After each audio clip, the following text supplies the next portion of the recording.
I got blown up 3 separate times in Iraq.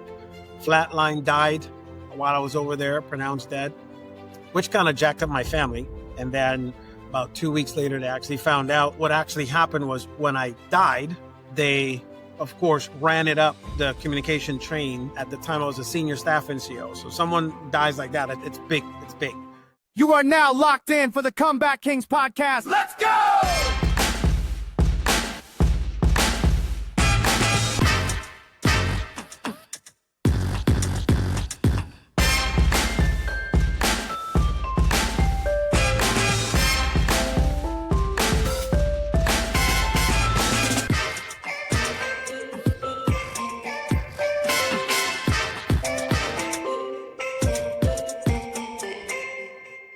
All right, fellas, listen up. I'm about to let you in on a little secret that could save you thousands of dollars every single year. Why keep spending big money every month just to watch your favorite shows and sports, especially when there's Renegade TV? I used to pay monthly for YouTube TV, Prime, Netflix, Disney Plus, and because I couldn't catch my favorite teams locally, I had to drop even more money on NFL Sunday Tickets, NBA League Pass, MLB TV. It was sickening. Then I found Renegade TV. One device, one low price, and you get live access to every major sports league, NFL, NBA, MLB, UFC, you name it, you got it. You also get all the newest releases and thousands of movies and shows on demand. No subscriptions, no monthly fees, no hidden fees. Just one setup and you're set. So now I'm saving hundreds of dollars every month and easily thousands every single year. So go to streamrenegadetv.com and use code CDK2025 to save $50 at checkout. What's up, world? We're back for another episode of the Comeback Kings podcast. I'm your host, AJ, and today I've got a very good friend of mine with me here today. This brother made a cameo in The Comeback Code, the book that I wrote, and so glad you guys are going to get a chance to hear this King story today. Happy to have him with us. All the way from Mexico today, Dr. Obom Bowen in the house. What's going on, man? How you doing? Well, Aaron, if I was better, I'll be twice as good looking and half as sexy as you. But you know, I'm still working on the other part. So, well, don't tell me how the story ends. Don't tell me how it ends. Stuck in the middle. No, I'm great, man. I'm enjoying a beautiful. It's actually a cloudy day. It's beautiful because it's beautiful here, but if you look out in contrast, it's a little forecast out there, but the water is still good. The scene is still great. What I'm looking at is the skyline of Mazatlan. Is gorgeous. It's beautiful. It's being built. The beach is down below. My wife and daughter is out at the pool, so it couldn't get any better than right now, man. Oh my God. So you got beach life in the wintertime. Beach life in the wintertime, right? The coldest it gets here is like 70. So it's that's about as cold as it gets. Oh yeah, I'm gonna need you to send me an invite as soon as we get off here today. Hey, I'm on my way. That invite's always open, brother. It's Mexico.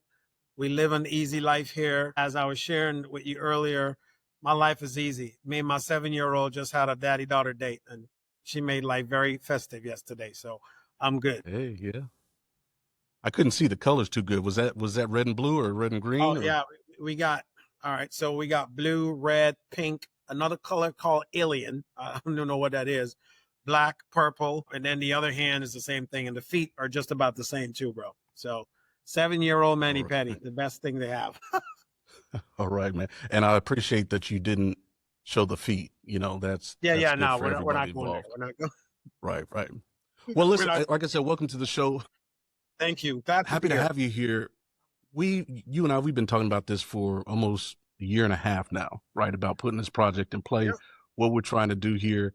And I'm so glad that people are going to get a chance to hear from you and what it is that you're doing out in the world. So do us a favor as we get started. Just introduce yourself. Let us know where you're at, what you're doing, what you got going on that you're excited about, and we'll roll from there. Yeah, well, thank you, first of all, for the opportunity to be on and share with you, man. We've been chopping it up for a while, but for those who are either listening in or following you, don't know who I am, besides being this bald, cool, good-looking dude that you see based on your impression. My background was in the military. I think you know that for sure. My background, 20 years as a Marine, served. I got blown up 3 separate times in Iraq. Flatlined, died while I was over there, pronounced dead, which kind of jacked up my family. And then about 2 weeks later, they actually found out what actually happened was when I died, they, of course, ran it up the communication train. At the time, I was a senior staff NCO. So someone dies like that, it's big. It's big. But when they resuscitated me back, they were so excited that folks forgot to run that up. So there was only one bit of information went up. So it was still thought that I know. So long story short, I'm here, knock on wood, made it back. I'd gotten back from Iraq, went into a real bad divorce, right? Ended up from my injuries, I was homeless. I was in a wheelchair for 9 months, right?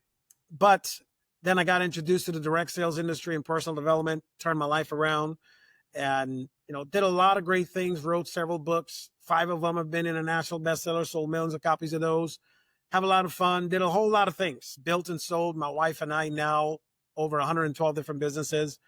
My passion now is investing. I invest a lot. I give back a lot. Originally was born in Guyana in South America. So I do a lot of giving back there. We have a school, an education program to which we kind of sow into a lot there. Guyana discovered oil several years ago, moving itself with that oil money, which is good. They're in the same place Dubai is right now, where Dubai was 36 years ago. So Guyana in the last 5 years moved from GDP wise, from number 139 to the 9th largest GDP in the world. So their natural resources, gold, oil, bauxite, rice, sugar. So in that space, I do a lot of commodities trading and all that stuff now on a large scale for different investors and governments, large purchases. So a lot of those things help move the GDP for Guyana. So that's very fun for me. I'm excited. I do a lot of masterminds and stuff, but I still do a lot of coaching, consulting, but the majority of the time I spend time with my little one. I have 4 kids, but my 7-year-old daughter is kind of the current joy because my other kids are 25, 27, and 35, right? So the baby gets the brunt of my time and energy. But that's me in a nutshell, man. Spend a lot of time with that and just kind of enjoying this season of life.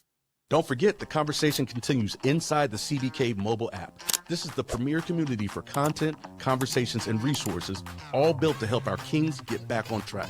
Inside the app, you'll get exclusive after-show clips, direct access to podcast guests, and insider interviews with industry experts on everything from health and wealth to relationships and spirituality. You'll also unlock member-only deals designed for the needs of real men, plus tools and training to fuel your personal comeback. Come network with fellow kings from around the world and be a part of the global movement, helping men rise from setbacks and rebuild a life that they're proud of, with purpose, strength, and community. Join the movement now. Download the free Comeback Kings mobile app at cbknetwork.com.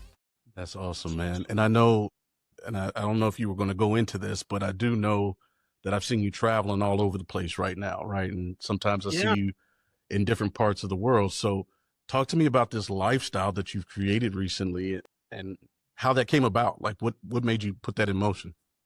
Yeah. So if I can be completely, well, I know I can because it's your show, be completely transparent. It all started because of sex. I'll just put it out there right now. So, my wife's 8 years younger than me. I did not expect that answer, by the way, right. Just so you know. I did not expect that at all. Well, that's the truth. So listen, my wife's, my wife, she's young, she's gorgeous, she's beautiful, great heart. We are a phenomenal couple together.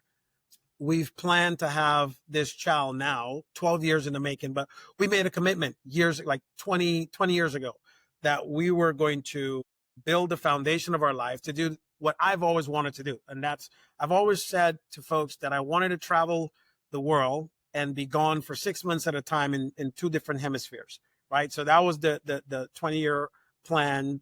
And a lot of folks used to laugh at me like, dude, for real? It's like, it's okay. No one had to believe that. So that was always the goal in the back of my head. And we wanted to plan based on my past, which was being homeless. That's when my wife met me. She was actually in the car with me for 4 of those 5 years. We weren't even married then. So that's a ride or die right there for you. Right. So she helped me through a lot of stuff. And she's the one that told me the truth. Like, dude, you were screwed up, like beyond repair. You need help. You need to get your shit together. So, we became really, really good friends, man. She kept things real. Then eventually we got married. We planned to have kids, but we had a specific financial blueprint we wanted, right? So that's how all that initially started. We had to generate so much income. Then we were going to have the kids. What I didn't tell you is before that, I did have a vasectomy. So then we had to spend money enough to reverse that shit too. And then the vasectomy was, Oh my God.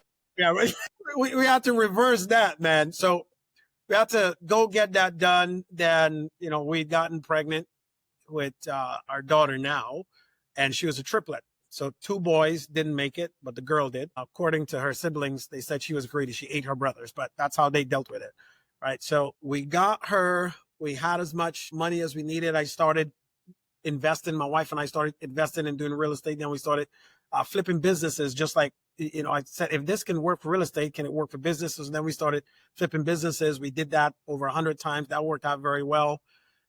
Then we started traveling the world, enjoying ourselves. Well, COVID happened a couple of years ago. We all know that. And we were traveling all over the place. COVID happened. The world opened back up. And the only place that was open up was Mexico. So we snuck out to Mexico. And then I got introduced to this all-inclusive lifestyle. So 3 years ago, we didn't know whether the world was going to, whether the world was going to shut down or not.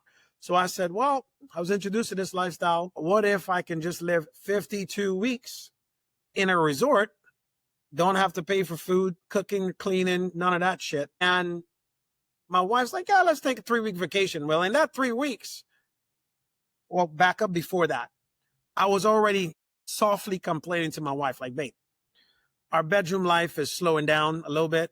And the truth was, at the time, our daughter was almost 3. She was still sleeping in the bed with us, which means you can't really get it on, kids sleeping in there. My wife turned to me. She's like, listen, by the time the day's over, I'm tired.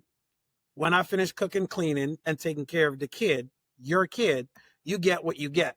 So I was like, I saw that shit as a challenge. Let's take a vacation for 3 weeks. So we went on vacation for 3 weeks. She didn't have to cook. She didn't have to clean. She didn't have to do anything. So naturally, the excuse went away, and she was calling me in the middle of the afternoon for some bound to go around town, and I fell in love with that shit. So I said, listen, how much longer can I keep this up? And, they called me. If you ever been to like a timeshare presentation, the hotel had that, and I told them, it's like, listen, at the resort, I already have 2 timeshares. I don't need another one. They're like, well, we have a vacation lifestyle program. I'm like, oh, really? Tell me more about it. If you can give me the same stuff I had the last 3 weeks for the next 52 weeks, you got me. So they made me an offer I couldn't refuse. I didn't care how much it cost because I was getting laid every day. So, I mean, if you look at me, you might think that I'm black. I'm not. Since then, I became Persian because, Persians, I get laid like a rug. So it all started because of sex. So, oh my God. So we bought this plan to basically just live around the world in resorts wherever you want to on an all-inclusive plan. No cooking, no cleaning, all you can eat, all you can drink. And in the beginning, it sounded just like what it sounds like. You eat and drink all you want. So 68 pounds later, I realized you need a personal trainer, bro. You need to get your shit together. I was going to ask you how you were fitting that all in. Yeah. No, 68 pounds later, when no clothes fit, I hired a friend of mine. I brought him out for a week, who basically slapped my hand on almost everything I was choosing on the menu, which was all sugar based and all the, it's like, listen, I ate my dessert and everything first and had all my sugary drinks. And then he gave us a workout routine and showed us what and how to eat. 3 months later, some of that was reduced and gone. It's been 2.5 years now, and I've reduced all that weight. Look, my body, my mind, my health is so much better living at an all-inclusive now because everything that I want is there when I want it. I don't have to chase after the food anymore. I know it's going to come. 24-hour room service. You need it. It's there, right? So this has become the lifestyle. We're spending a lot of time now in Mexico because my wife is Mexican and her family's from the area we're at now. But we're focused on getting our daughter to learn not just the language, but the culture. So she get not just the language, but get the syntax with the language and the culture and the natural way to do that. So once that sinks in, we're probably going to go to Europe a little bit and do Asia for a bit too. One of my new projects is in Asia, so I'm going to be spending a lot of time there as well. But that's the lifestyle now, man. And I don't think my wife already says there's no way you can pay her to go back and live in any size house anywhere, because that means she still has to cook and clean And even if you have to hire a maid and everyone else, that's still too much headache to think about payroll, to do all that other shit. So she would rather just live at a resort, don't have to worry about it. That bill's already paid for the next 20 years and we're good. But that's how it all happened, man. It's because I wanted to get laid. My wife is open to the opportunity, and I'm gonna keep getting laid and give her what she wants. Happy wife, satisfied husband. That's my new mantra. Just work on it for a little bit and see if you can make it rhyme somehow. That was real lazy how you put that together. Hey, but it's the truth. I'll work on it. Go ahead. Listen, my bad. there might be, 100,000 kings out there that hear this eventually, and they will all be thinking the same thing. Man, that brother, he did what to get laid? So you are creating a blueprint right now. I remember we had a mentor a long time ago. He said, sometimes all you need is an example, right? Of somebody else that has done something to, whether it's to expand your horizons or, to give you something else to shoot for. So congratulations on that, man. That sounds like an amazing lifestyle. Thanks, man. In all honesty, at the end of the day, what do we really want? What do we need? Like for me, I mean, my wife's my best friend. Love her. I don't have eyes for any other woman. Don't need anything else. Have all my needs satisfied. That's one of our base needs, right? And I know what I need in order to live the life how I want it. I have to be financially independent of needing anything else. And for me, wealth is defined as being able to do what you want, when you want, wherever and with whomever you want without having to work, right? So I know that requires a lot of income. I retired my wife since 2011. She's happy. She's excited. We had no problem. I don't want it to sound as if it's this way. No problem in that area until like the birth of our child. But it wasn't that she was a problem. We spent a lot of time with her. But when that part was taken away from my norm, my mind was like, listen, how do I get that norm back? Because that norm helps me to function and helps me to fit. And my wife, she's not an excuse-driven person. She's just like, listen, here's the facts. We homeschool. So by the time I finish cooking, cleaning, taking care of her, I got no time to give you what you want, bro. So let's see about fixing that. I'm like, all right, in the meanwhile, we're doing that. Let's take a vacation. And then I stumbled on the answer. I'm like, shit, I can afford it. So this is what we're going to do. And she's like, I'm game. Right. So we figured it out we figured it out. And, to all the other kings out there, whatever makes you happy, be willing to do the work, be willing to show up, be willing to be consistent at what it takes to make what you need happen and remain doing that consistently. Other than that, that's your happiness. And then when you're done, give back, because there's no way for you to just take and keep and not give back. That's the part of the suffering for us. We were created to build, to keep, to enjoy, but give back. Each one, teach one, and then just reach down, help the other brother out, help another sister out, give back. That's huge, man. So that's what makes my heart happy, when I have the chance to give someone else the chance, or as you said, the blueprint to just follow it, right? And then just give back without the expectation of receiving. Yes, sir, man. That's awesome. Congratulations on that. And before we wrap up, I want to make sure that if you do have a blueprint or some kind of information, you want to spread the word or spread the love with the kings on the call here. So we'll definitely give them that opportunity to check you out. Absolutely. But let's do this. You mentioned a couple of times during the story that, it hasn't always been rosy, right? No. Whether it's, would you say there was a divorce in there, you were homeless at one point in time. Talk us through that, because part of the reason we put this whole podcast together was It is easy when you're going through something to feel like, man, this is the worst thing that's ever happened to anybody in the face of the earth. Right. Yeah. And then you hear somebody else's story. You're like, well, maybe mine wasn't as bad. Yeah. But it still doesn't make the problem necessarily go away. So the whole point of this is for us to talk through some of these things that are not openly discussed, and then talk about how we got out of them. So clear, you're out the other side right now, right? You're living the life that you intended, the life that you guys designed together. What did it take to get there, and where were you? Can you take us through that? Yeah. Well, you gotta first go back to like the emotional state I was in the middle of all of that stuff. That emotional state was, that's it, done, I'm gonna give up. But before that, I used to think like people who wanted to take their life, and this was just the young, ignorant version of me, right? Of, they're just stupid, they're pussies. somebody take your life. That's it.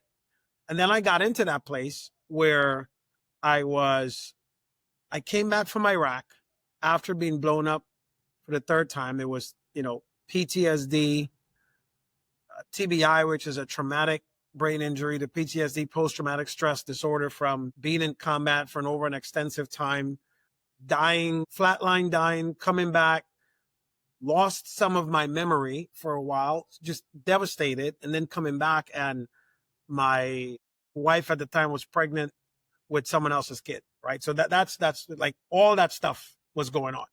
So Oh, talk whoa, about hold on, slow. Oh, I'm sorry, I don't mean to cut you off, but I feel like you just threw me for a loop there. So you come back and tell me that part again about your wife. yeah. So my wife, I was married to while I was in the military, was pregnant 3 months with someone else's kid. So wasn't mine.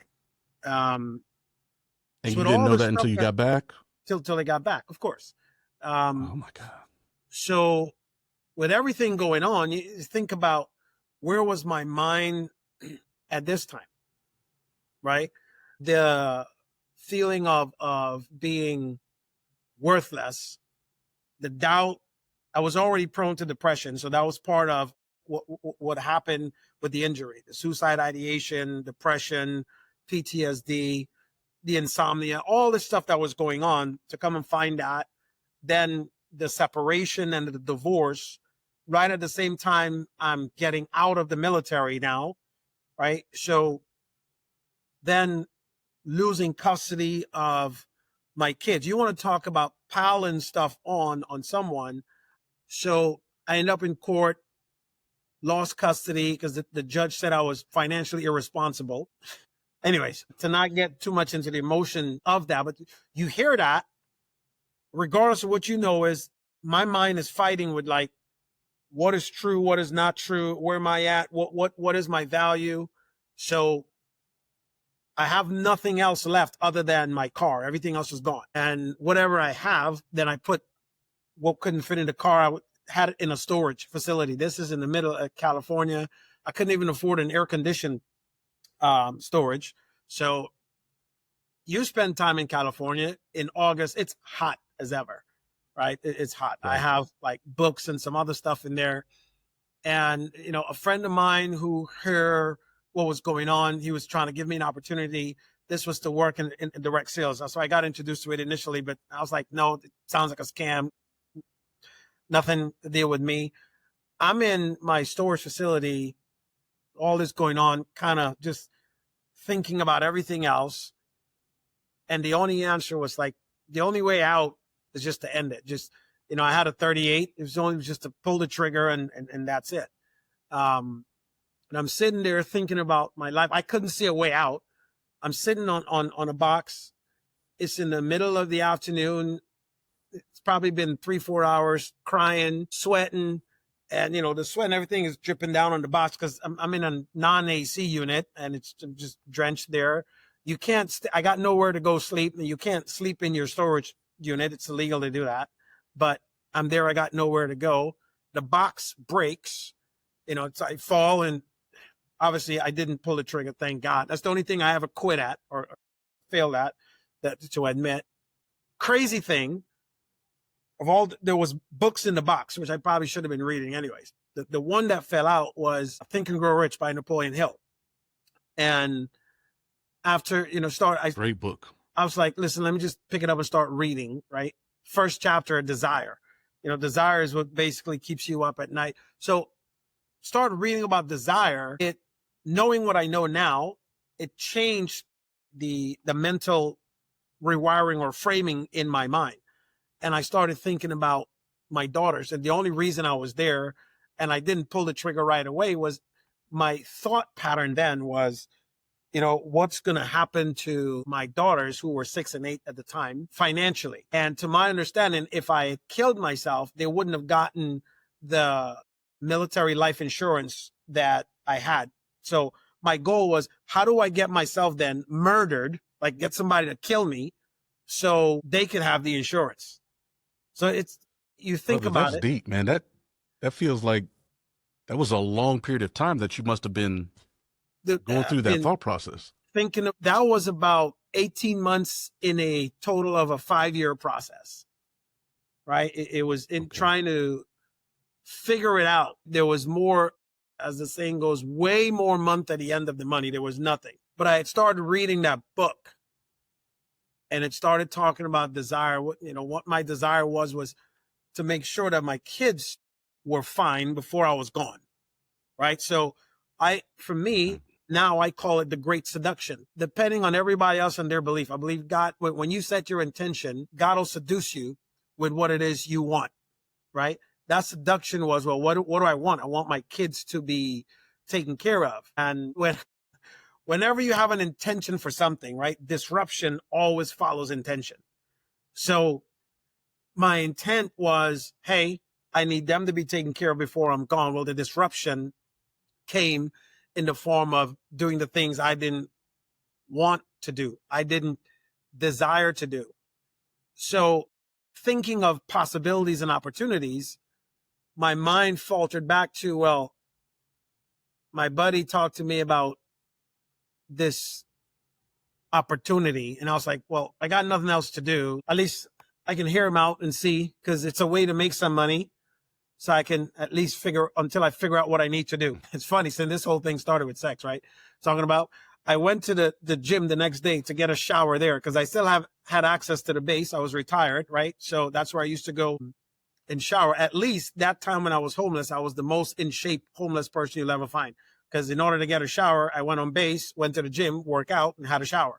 But that morning, I'm going in to the gym to work out, and I keep hearing like a whole bunch of chicks' voice, like, ha, ha, ha, right? And they were in spandex, whatever. There was this woman leading a kickboxing class, and all the attendees in there were women.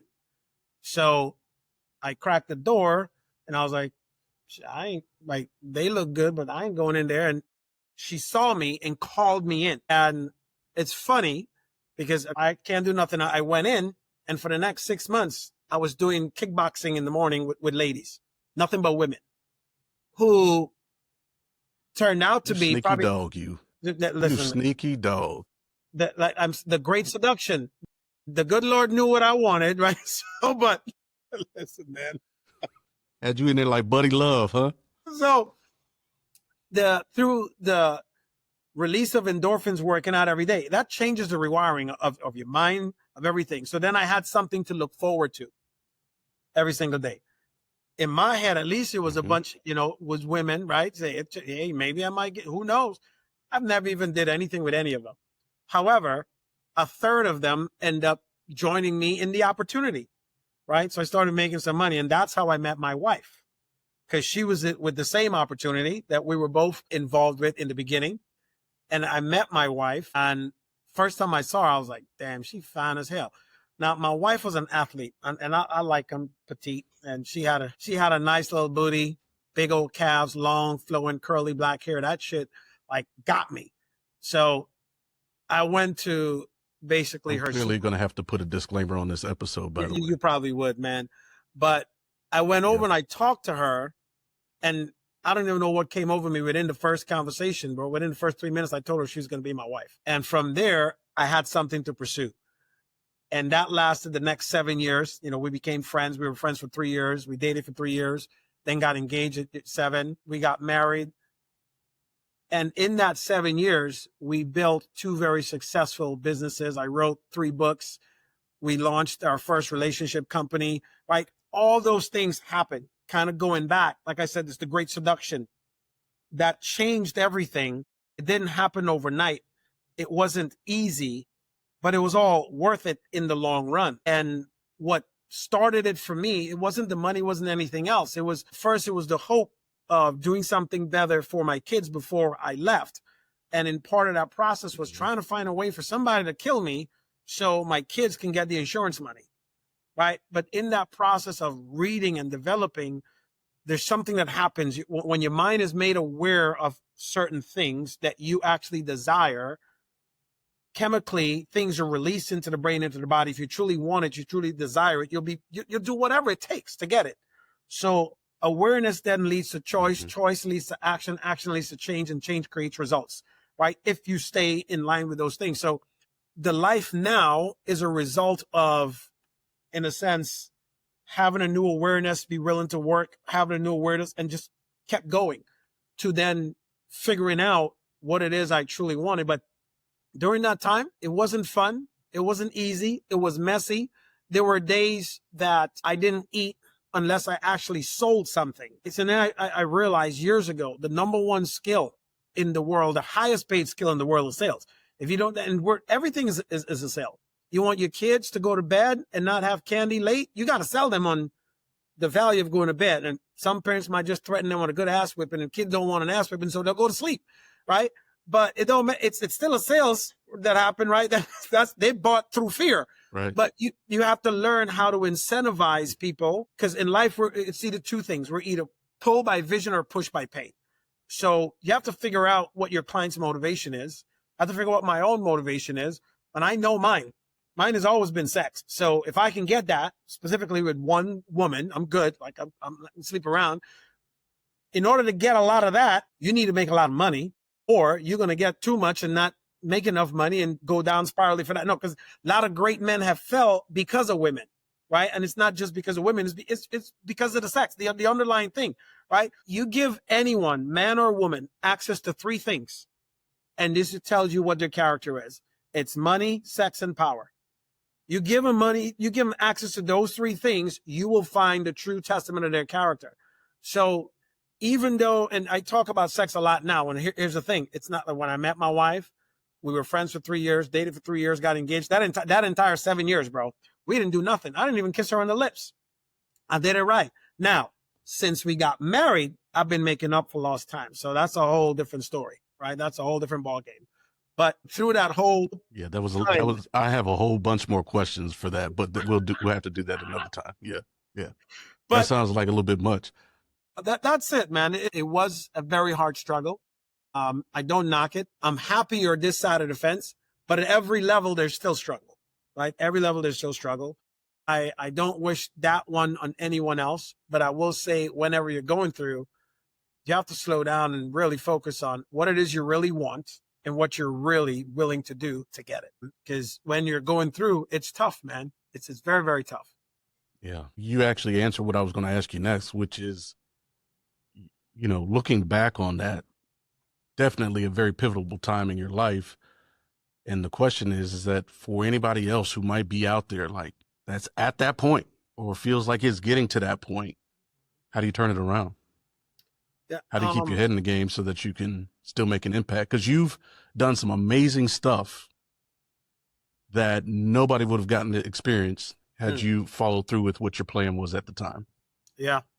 Right. And it's crazy to think, of this world without you. So, and just as an aside, for those of you that have not read the book, this is something, I've known Dr. Obom for a long time. Maybe even before you were Dr. Obom, right? So I had no clue that you were going through this at that particular time that you were going through, because I knew you then, right? So it's like, how many times do we as men talk just real lazy with each other? And it's, hope you're good, or right. All of this stuff when you're really not, we're not either communicating to them or they're not communicating to us, and we just let it slide. Yeah. And all this time, we see this bubbly Obom, have no clue what you're going through inside. Right. That's crazy, man. It's funny because, well, not funny. It's funny now, but I went to a seminar. Friend bought me, well, he had an extra ticket. And I went to this seminar with Jim Rohn. And this was right after I started with that opportunity. One of the things he said was, you have to be the person that, in a sense, determine who you are by choosing who you are in the hour, not the day. And that hit me. It still sticks with me. It's like you have to decide who you are hour by hour, right? Which is then minute by minute, and decide what you want and go get it. And then for me, over the years, I dove into it more, and I put it as because for me, it was always been success in any area of life, relationships, whatever. But my definition of it is success is first is discovering your purpose for your life. That's you got to discover what that is. And it's not like mine is to simplify the complicated. Then developing yourself in that purpose. That means like the personal development, which has to be personal to you, right? In life, faith, relationships, whatever it is. Then developing yourself in that purpose.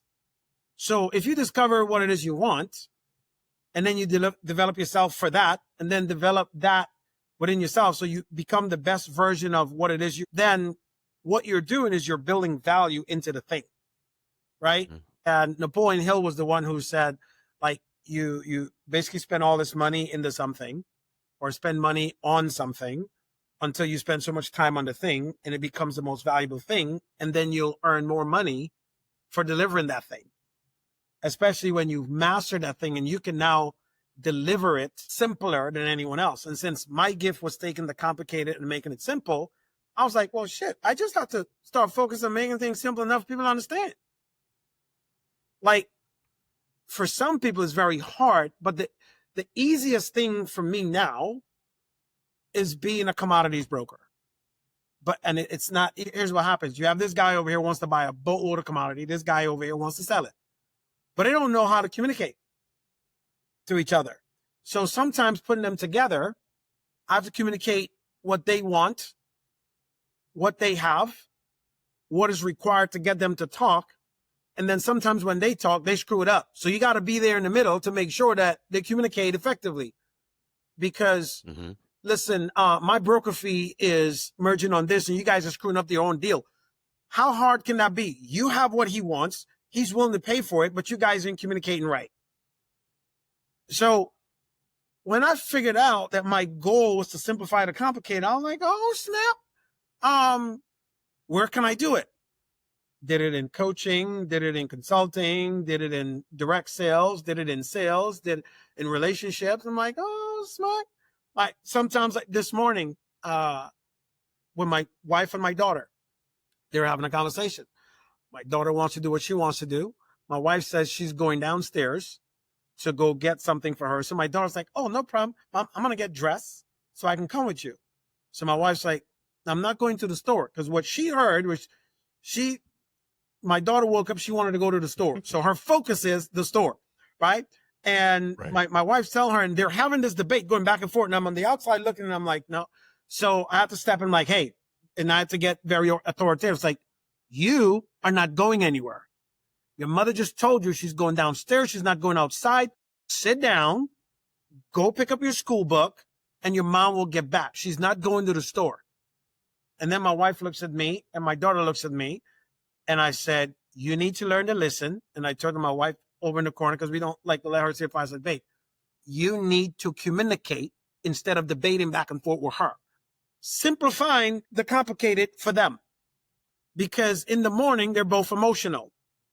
Wife didn't have her coffee, which is what she was going downstairs to get. And this one... That's dangerous for everybody. Bro. Right? That's dangerous for everybody. Yep. Right? So she don't just go down to get her coffee. It's a whole thing for her. If she says, I'm going downstairs to get my coffee, she goes downstairs to get her coffee. She makes 2 extra coffees, and she takes them for the teachers at the kids club, right? Because they converse and they talk. That's her time in the morning that she spends and communicates to get her girl time. Then when she's done, by that time, the little one is finished. She's finishing her homework, going over her stuff, get done. She comes back to teach her school, do whatever. She already knows, my daughter, when school is over, then she can go to the store, do whatever she wants. She also knows in the morning with our routine, I stay with her in the morning. She sleeps and wakes up to get her with her morning routine. My wife goes to work out, goes to the spa, gets herself ready and done. So she's fresh and ready when she comes and gets her coffee and she does her thing, right? Kid loves to go for her iPad. She's 7 years old, Aaron. She's 7 years old. So first thing she wants to do is get her iPad. And my wife always leaves her a note. Brush your teeth, put away the dishes, and then you can get your iPad. You know what this chick asked me today? Because the note was on her iPad. My wife knows she goes there first. Says it's charged overnight. She goes, do you think, not like, do you think, no, I don't think that. Do you think that because the note is on my iPad, I could use my iPad. It's like, no. She's slick, right? Do you like, nah, bro, you're not She's getting trying to me in get you that both trouble. killed. Yeah. She's So, trying to get you both killed, man. so it is figuring out what that one thing is, pouring yourself into it, bringing value to it, and then delivering that to the world. That's awesome, man. That's awesome. And Kings, as you're listening in here, listen, Dr. Obom knows what he's talking about in many different facets. Can't wait for you guys to be able to connect with him inside of the app.